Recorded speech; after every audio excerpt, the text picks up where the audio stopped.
Magandang araw po, welcome po sa aking channel of 9TV.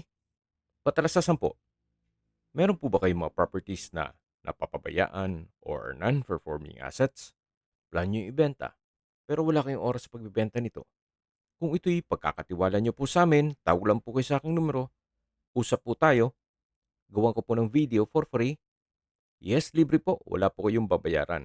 Tutulungan po namin kayong mabenta ang inyong property. Kami na po bala sa marketing, sa boosting or paid ads, even sa tripping. Hindi na po kayo mapapagod sa pag-entertain ng mga buyers. Kami na po bala sa lahat. Tawag lang po kayo. Nandito po tayo ngayon sa Silang Cavite kung saan meron po tayong bagong video presentation. Isang residential farm property na may lot area na 1,450 square meters. Ito po'y titulado, buhay po ang may-ari kaya wala po kayong maging problema sa documentation o sa transfer ng title. Updated din po ang amilyar nito mula po sa main barangay road. Ito po'y inner lot, kaya kung hanap nyo po'y isang tahimik na lugar o property, ito na po yung hinahanap nyo. Mula po dito sa kinatatayuan ko hanggang dun po sa dulo. Ito pong malinis na area, yan po ang mismong property na binebenta. May access na rin po dito ng tubig, kuryente at internet provider. Napaganda po nito para sa inyong retirement, gawa ng sakto lang po ang sukat ng lupa. Less maintenance po pag mga ganitong sukat ng lupa. Pero kung malaki naman ang inyong pondo o budget, maganda rin po ang ekta-ektarya, especially kung magla-land banking kayo. Mas malaki po ang kikitain ng pera nyo compare na natutulog ito sa bangko. Yan po, tunghayin nyo po itong napagandang property kung saan patag na patag po. Kaya usable po lahat, wala pong masasayang. Hanggang dito po ang property line, dito sa malinis na area. Napakatahimik po ng lugar, sariwa ang hangin, at malamig po ang klima. Ito po yung nasa mataas na lugar. Ang estimated elevation above sea level ay 1,355 feet. Karamihan po sa mga negosyo dito sa paligid nitong lupang binebenta o karatig lugar ay staycation business o private resort na kung saan pinapasok nila sa Airbnb. Kaya maganda rin po itong gawan ninyo ng resort kung wala pa naman kayong planong mag-retire o di kaya ay gusto nyo ng investment.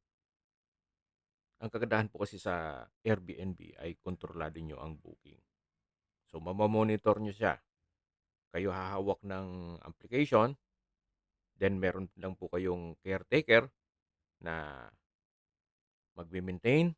After na umalis ang inyong guest, lilinisin nila, then that's it. Kikita na kayo. Then mag-aantay ulit kayo ng booking. So, lahat ng magiging guest nyo ay kayo lang ang kukontakin o sa inyo po dadaan. So, maganda rin po itong gawa ng coffee shop kasi may mga coffee shop din po sa paligid na kung saan kahit looban po ay dinadayo. May mga customer po kasi ng coffee shop, gusto nila yung tahimik, yung maganda ang ambience, at syempre, malamig ang klima.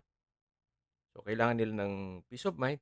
So, pinupuntahan po nila yung mga coffee shop o cafe na pwede silang mag-relax. So, yan po, tunghayan nyo po itong napagandang property kung saan ito po'y titulado at buhay po ang may-ari.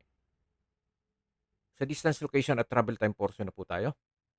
Mula po sa Tagaytay Santa Rosa Road o sa main highway, ang distance is 5.5 kilometers at ang travel time is 13 minutes. Mula naman po sa Tagaytay Flower Market, ang distance is 7.5 kilometers at ang travel time is 17 minutes.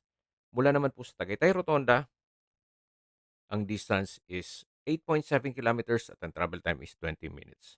Kompleto na po doon gaya ng hotels, restaurants, banks, schools, church, at hospital. Yan po yung lagi kong binabagit sa inyo na dapat nyo i-consider sa paghanap ng property, yung meron pong malapit na hospital.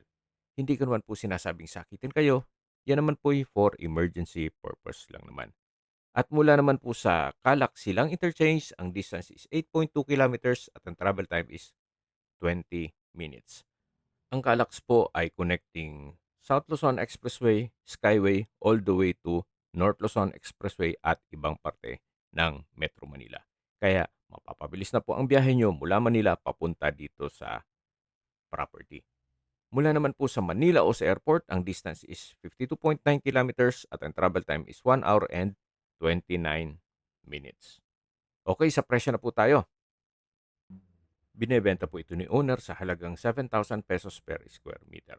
Kung may mga katanungan po kayo, tawag lang po kayo sa aking numero. At sa mga kababayan naman natin na sa ibang bansa, meron pa akong Telegram sa mga iPhone user man may message. Meron din pong Imo, Skype, Viber at WhatsApp. Same number lang po, 0917-316-3399.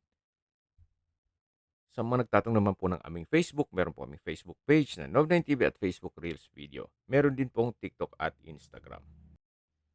May ibang YouTube channel po kami na The Nov9TV Channel at Nov9TV Listings.